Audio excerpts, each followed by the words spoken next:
Semua sudah saya baca semua, tiba-tiba saya lihat Alkitab. Dibacanya saya dibacalah Alkitab itu. Terutama di dalam Perjanjian Baru, bicara tentang Tuhan Yesus. Tak lama kemudian saya membaca Yohanes 14 ayat 6, akulah jalan dan kebenaran dan hidup. Tidak seorang pun sampai kepada Bapa jika tidak melalui aku. Saya bandingkan dengan iman saya, kalau sholat itu setiap rakaat baca sholawat Nabi. Yang berbunyi, Allahumma sholli ala Sayyidina Muhammad wa ala Sayyidina Muhammad. Yang artinya, ya Allah selamatkan Muhammad juga keluarganya Muhammad. Di situ saya tersentak sebagai orang Muslim yang fanatik. Saya mendoakan Muhammad supaya diselamatkan. Bapak saya, mama saya, saudara saya tidak pernah mendoakan saya selamat atau tidak selamat. Tapi saya dengan umat Muslim seluruh dunia mendoakan Muhammad untuk selamat. Saya berpikir, kalau begitu siapa yang mendoakan saya? Ternyata tidak ada. Sehingga saya mengambil keputusan. Bukan mudah mengambil keputusan, saya bergumul setahun apakah saya percaya Yesus atau tidak. Sedemikian lama saya dididik di dalam keislaman. Untuk mengambil keputusan untuk berubah itu tidak gampang. Tapi akhirnya saya ambil keputusan, saya percaya Tuhan Yesus. Ambil sini dan saya baca. Sehingga setelah saya baca, banyak sekali keajaiban-keajaiban di dalam Alkitab yang tidak ada di dalam kitab yang saya baca zaman dulu. Ya itulah setelah saya masuk ke Injil Yohanes 14 ayat 6, di sana tertulis, akulah jalan dan kebenaran dan hidup. Tidak seorang pun sampai kepada Bapa jika tidak melalui aku. Berarti ya jalan itu Yesus. Tidak ada tokoh agama selain Yesus yang mengatakan akulah jalan. Termasuk Nabi saya. Sehingga saya harus ambil keputusan. Mau ikut Yesus atau saya tetap mau ikut Nabi saya. Kalau dipikir-pikir saya ini ternyata beragama dengan iman buta. Saya bisa ngaji, saya belajar ngaji, tapi saya tidak tahu artinya. Jadi artinya iman buta.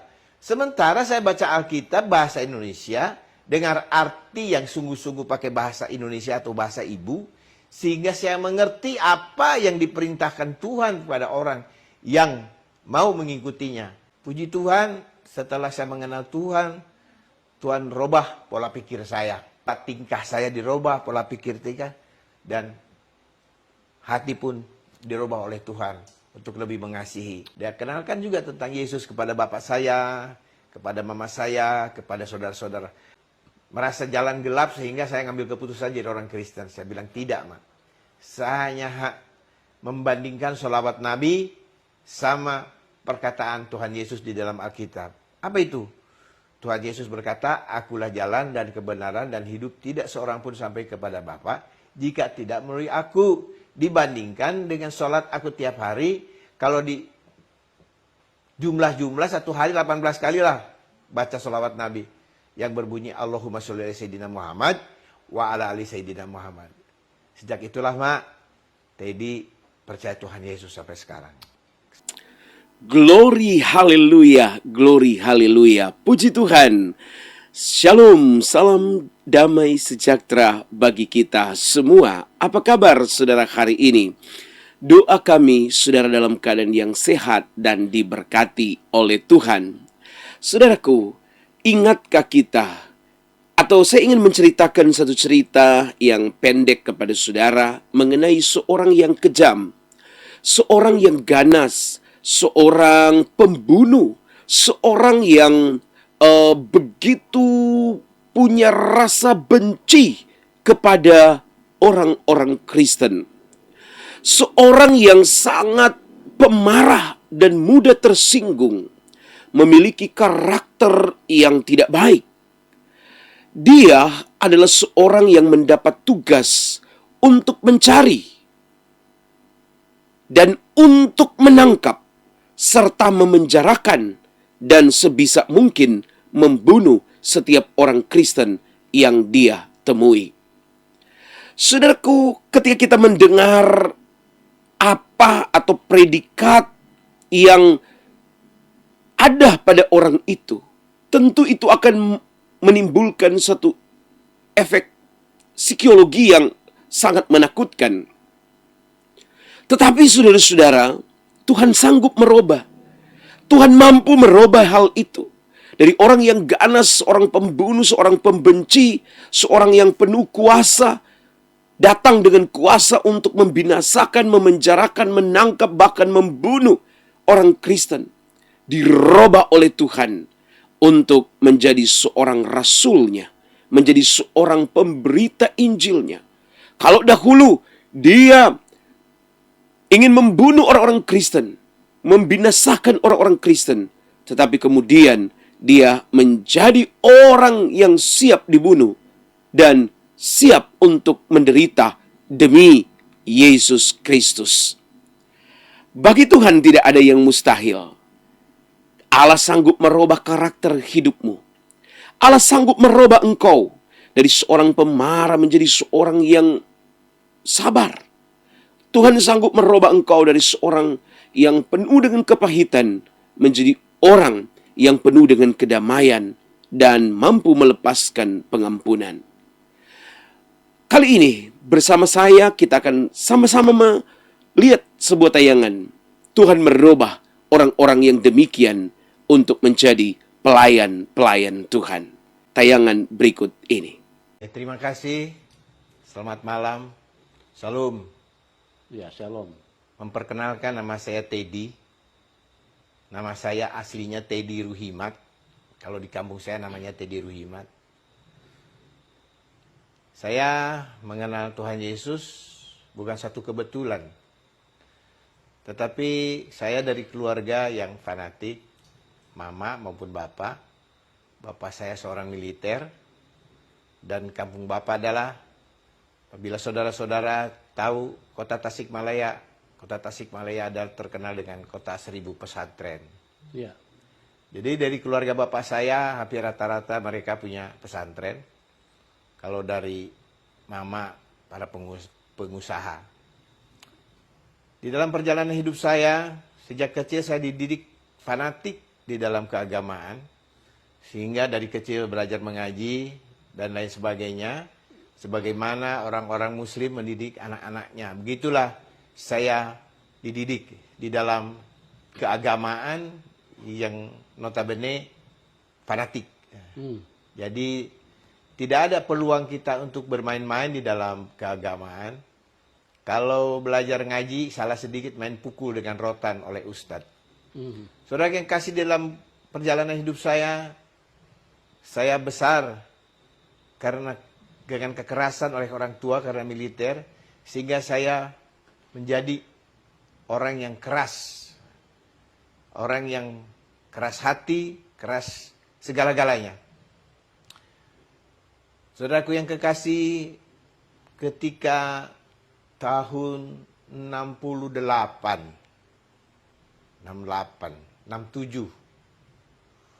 saya sudah mengenal dunia narkotik.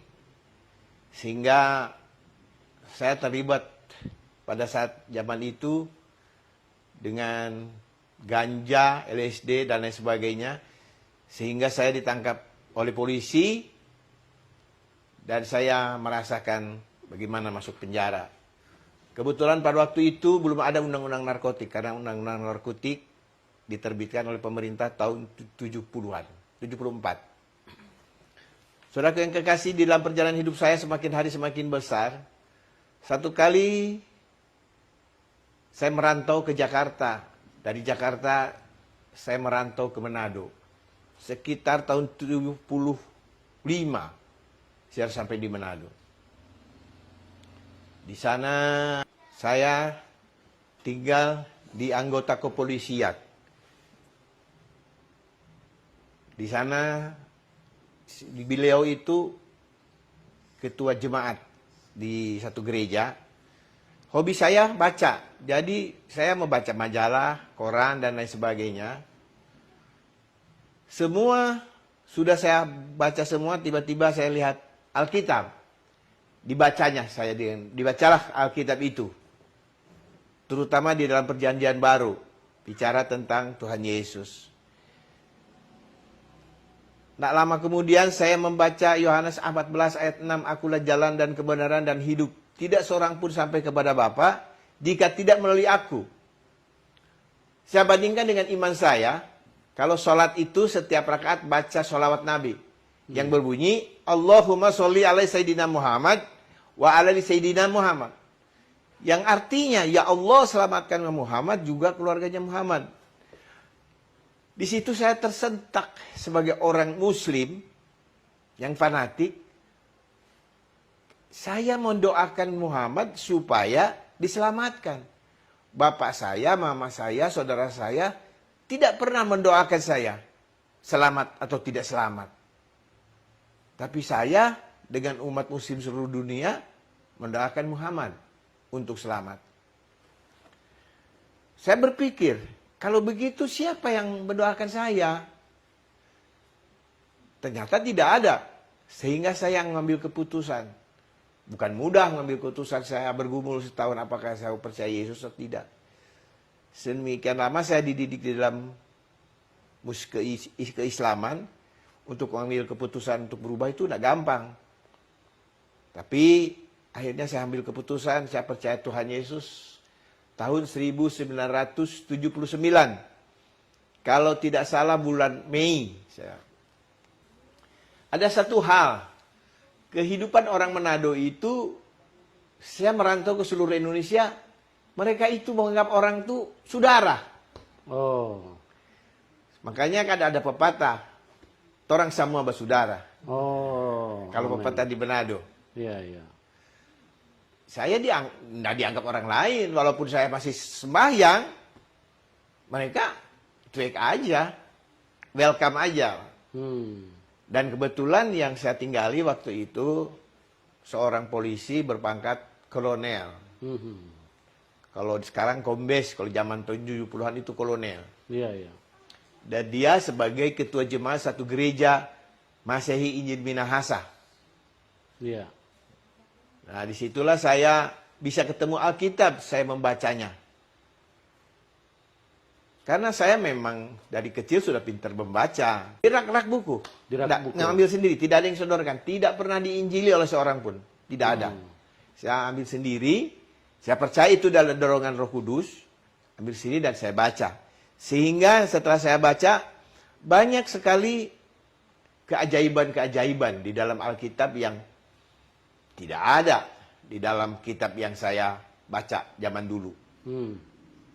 Ya itulah setelah saya masuk ke Injil Yohanes 14 ayat 6, di sana tertulis, akulah jalan dan kebenaran dan hidup, tidak seorang pun sampai kepada Bapa jika tidak melalui aku.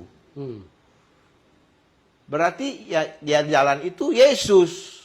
Tidak ada tokoh agama selain Yesus yang mengatakan akulah jalan. Termasuk Nabi saya. Sehingga saya harus ambil keputusan. Mau ikut Yesus atau saya tetap mau ikut Nabi saya. Kalau dipikir-pikir saya ini ternyata beragama dengan iman buta. Saya bisa ngaji, saya belajar ngaji, tapi saya tidak tahu artinya. Jadi artinya iman buta. Sementara saya baca Alkitab bahasa Indonesia, dengar arti yang sungguh-sungguh pakai bahasa Indonesia atau bahasa ibu, sehingga saya mengerti apa yang diperintahkan Tuhan kepada orang yang mau mengikutinya. Berarti saya harus mengambil keputusan. Akhirnya saya mengambil keputusan harus percaya Tuhan Yesus. Dan saya dibaptis di gereja Masehi Injil Minahasa. Di Kampung Rike, Wania, Manado. Tapi saya bertumbuh di gereja Alkitab Anugerah. Dan saya juga sekolah di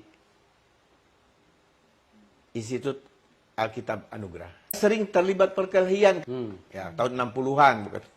sebelum G30 PKI itu tentara di rumah tuh ada senjata Thompson. Ya suka bawa-bawa lah. Kekerasan. Saya di samping juga nakut-nakutin orang dengan senjata orang tua, saya juga suka berkelahi, memukulin orang. Dan saya orangnya tidak mau kalah. Kalau tidak bisa dengan tinju, ya dengan kayu. Tidak bisa dengan kayu, ya dengan senjata. Itulah saya. Karena saya dididik sama orang tua, tidak boleh menyerah. Ya. Sehingga, ya sampai besar lah. Puji Tuhan, setelah saya mengenal Tuhan, Tuhan robah pola pikir saya. Pola tingkah saya dirubah, pola pikir tingkah. Dan hati pun dirubah oleh Tuhan untuk lebih mengasihi. Karena waktu itu saya di perantauan, saya cuma kirim surat. Dan memang orang tua bilang, kamu dibuang, tidak diakui anak karena kamu jadi orang Kristen. Saya cuma ketawa. Dari dulu juga merantau, dibuang pun tidak apa-apa, saya bilang begitu. Tapi tetaplah saya pada suatu ketika, tahun 80 saya pulang ke kampung. Nah, ketemulah dengan adik saya yang baru keluar pesantren. Disitulah saya injili mereka, sehingga adik saya ambil keputusan menjadi orang Kristen dan menjadi hamba Tuhan di Jambi. Mereka marah, tapi mereka tidak menolak saya. Dia tetap welcome, tapi marah. Kalau marah memang marah. Bapak saya juga marah, mama saya juga marah, saudara-saudara juga marah. Tapi dilihat dari latar belakang saya orang keras, mereka tidak mengusir saya. Dilihat dari kesaksian hidup saya, dari kasar, terus saya lemah lembut, berbicara baik-baik dengan keluarga. Bagaimana saya menjadi orang Kristen. Dia kenalkan juga tentang Yesus kepada bapak saya, kepada mama saya, kepada saudara-saudara. Karena waktu pulang kampung, saya kumpulkan semua keluarga. Kumpulkan keluarga. Paman saya, dan saya cerita siapa saya sesungguhnya. Kenapa saya jadi orang Kristen. Menurut mama saya jadi Kristen, kata bahasa Sunda, poeken jalan. Artinya bahasa Indonesianya, merasa jalan gelap sehingga saya ngambil keputusan jadi orang Kristen. Saya bilang tidak, Mak.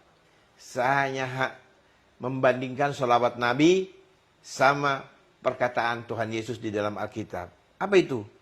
Tuhan Yesus berkata, akulah jalan dan kebenaran dan hidup, tidak seorang pun sampai kepada Bapa jika tidak melalui aku. Dibandingkan dengan sholat aku tiap hari, kalau di jumlah satu hari 18 kali lah baca sholawat Nabi yang berbunyi Allahumma sholli ala Sayyidina Muhammad wa ala ali Sayyidina Muhammad. Sejak itulah, Mak, Teddy percaya Tuhan Yesus sampai sekarang. Saya percaya dan saya yakin, saya percaya Tuhan Yesus itu dipanggil Tuhan. Secara fisik saya tidak mengalami mujizat. Tetapi secara moral saya mengalami bahwa karakter saya yang keras, yang ganas, Tuhan ubah. Sementara di dalam kepercayaan yang dulu, saya harus bertobat nasuha, sudah melakukan, tidak berubah-berubah. Ya tadinya hitam, ya sampai sekarang juga hitam. Tapi setelah saya percaya Tuhan Yesus, satu hal yang Tuhan rubah itu karakter. Pertama. Kedua, pola pikir. Nah. Jadi Tuhan rubah semuanya supaya menjadi manusia baru. Dan itulah saya sekarang. Satu hal bahwa saya itu kan perokok berat. Terus ada, namanya juga masih remaja. Umur berapa ya waktu itu? 27 kan? Apa lagi ya? Ngana lebih bagus supaya Ngana betul-betul ikut Tuhan Yesus, kasih buang tuh rokok kata. Dengan bahasa Manado. Ada teman cewek gitu kan. Akhirnya saya rokok masih, kan saya kalau beli rokok satu slop bukan satu bungkus. Dibuanglah semua itu. Terus gunting rambut. Nah, saya tinggal di rumah Kolonel Weli Taroreh. Kalau teman-teman di Rike yang kenal Weli Taroreh, kenal lah itu. Terus tiba-tiba dia heran, kenapa rambut kamu digunting? Aku jadi orang Kristen lah. Ya harus dibaptis lah. Oke, tidak masalah, bilang. Akhirnya saya mengambil keputusan dibaptis. Berhenti merokok, potong rambut. Yang ditinggal di rumah, saya tinggal di rumah itu heran, kenapa kamu dipotong rambutmu lagi di meja makan? Saya jadi orang Kristen, Om. Jadi orang Kristen harus dibaptis. Jadilah, mau aku dibaptis. Itulah perjalanan hidup saya. Ada kerinduan melayani. Akhirnya saya berkecimpung di RT itu kan jadi guru sekolah minggu, balita. Bertahap tuh sampai ke remaja. Saya bisa melayani. Tapi kan tidak punya pengetahuan. Akhirnya saya sekolah Alkitab. Kalau bahasa Inggrisnya GBI, Grace Bible Institute. Institut Alkitab Anugerah. Oke. Sebenarnya sih mujizat tuh banyak saya. Kan di Kalimantan saya bawa kapal. Saya pernah tabrakan dengan ponton, kapal saya hampir tenggelam. Saya cuma berteriak, Tuhan Yesus tolong. Iya. Dan saya loncat ke ponton dan ikat kapal saya sehingga tidak jadi tenggelam tapi tergantung di situ. Mujizat yang paling saya rasakan adalah tahun 2015. Iya. Saya stroke 12 pembuluh darah saya pecah. Saya koma karena darah otak diselimuti oleh darah. Dan saya tidak sadar sampai di ICU. 9 hari di ICU, tapi kalau stroke 4 bulan lah. Tapi pada saat saya koma, saya ketemu Tuhan. Berupa cahaya dan di dalam cahaya itu keluar suara. Ampuni, ampuni pembalasan aku. Jadi karena saya waktu itu penuh keamarahan, penuh dendam. Tuhan mau saya mengampuni. Kan Alkitab bilang kasihilah musuhmu. Iya.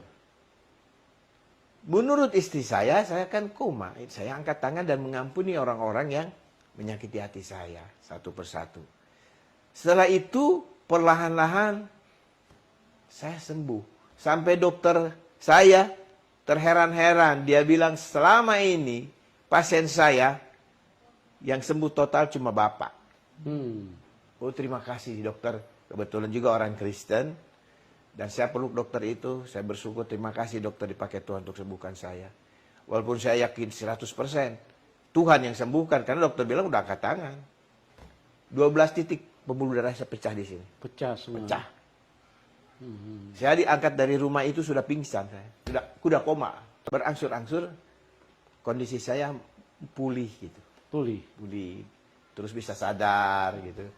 Baru dari ruang ICU dibawa ke kelas gitu. Tapi masih gila. Sudah sadar, tapi gila kan ngoceh. Nggak karu-karuan. Tapi istri saya selalu berdoa dan hamba-hamba Tuhan selalu datang mendoakan saya sampai saya pulih. Tapi mujizat terbesar bahwa saya dipulihkan sama Tuhan total gitu. Sekarang saya sudah 2 kali stroke, nggak ada bekas-bekas, malah bisa kerja kemana-mana. Biasa. Sehingga iman saya semakin kuat untuk mentransfer iman ini kepada anak-anak saya. Bagaimana harus ikut Yesus gitu. Oh, glory, glory, glory, haleluya. Saya yakin sudah diberkati oleh Tuhan. Mungkin beberapa di antara saudara yang sedang menyaksikan tayangan tadi sedang merasa marah, benci, dan merasa tersinggung. Tapi saya mau beritahu saudara, jika engkau tidak mau membuka hatimu, engkau akan dihukum oleh Tuhan. Saudara, bertobatlah sebelum penghukuman itu datang. Bertobatlah selagi kesempatan itu ada. Bertobatlah selagi engkau bisa. Ketika engkau mendengar berita ini pada hari ini, beri dirimu untuk dijamah oleh Tuhan. Tuhan Yesus memberkati saudara, dan doa saya kepada orang-orang yang masih mengeraskan hati, Tuhan kiranya menjamahmu dalam nama Yesus. Sampai berjumpa lagi dalam program acara kami selanjutnya. Tuhan kiranya memberkati dan menolong kita semua. Jangan lupa untuk saudara terus membagikan tayangan-tayangan kami kepada banyak orang, supaya mereka diberkati oleh Tuhan. Sampai jumpa lagi. Tuhan Yesus memberkati kita semua. Haleluya.